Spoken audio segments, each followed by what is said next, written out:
Now, as I hope it's clear, my role as CBF this year has been centered on these various and sundry organizational structures. However, we all know that organization is not an end in itself, but merely a means to an end. We organize to enable us to pursue our missions and ministries. And during my term as your moderator, I've been privileged to participate in our fellowship's ongoing work in the world. Nowhere had this been more powerfully demonstrated than in Haiti. So far, Fellowship Baptist have responded to the January earthquake and the accompanying devastation with more than $1.18 million for the effort.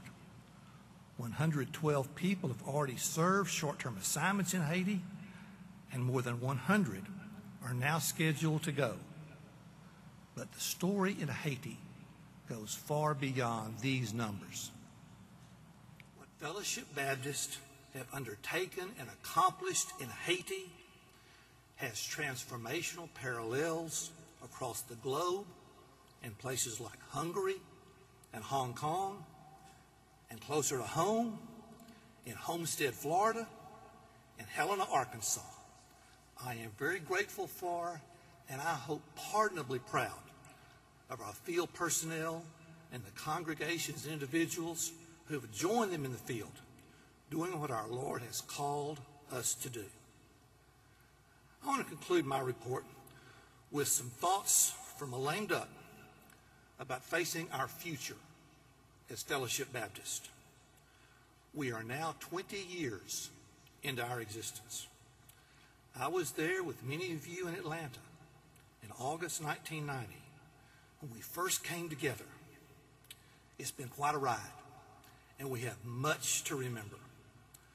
We honor the generation that guided us through those tumultuous times and set us on our current path. We will never forget your sacrificial service and visionary boldness. Our beloved Cecil Sherman's passing this spring gives special poignancy to this time of reflection and celebration. We must also acknowledge and celebrate that a new day has dawned. Our ranks have been joined and enriched by a generation that did not experience the circumstances that birthed us. It's been my great fortune in life to spend by far the most of it on college campuses. First as an undergraduate and a graduate student, and now for well over 3 decades as a professor. One lesson I've learned in that setting is to place my bets on the future. In this spirit, I've appointed a 2012 task force for visioning the missional and organizational future of the Cooperative Baptist Fellowship. David Hull, pastor of First Baptist Church, Huntsville, Alabama, has graciously agreed to chair the group, and I was delighted that everyone I asked to serve was willing to do so.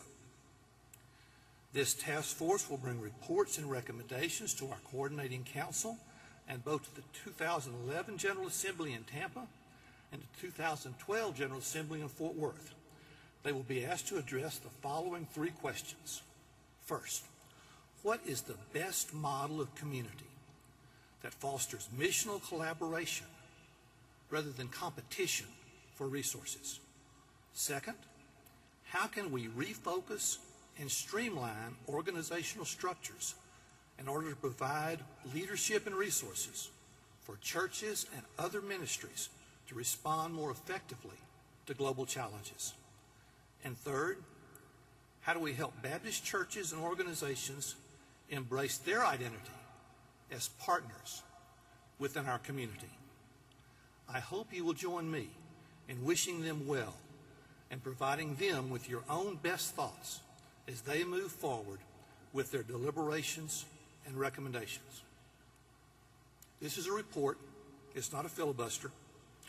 Thank you again for granting me the honor and privilege of serving as your moderator. It's been my great pleasure to bask in your glow. Thank you.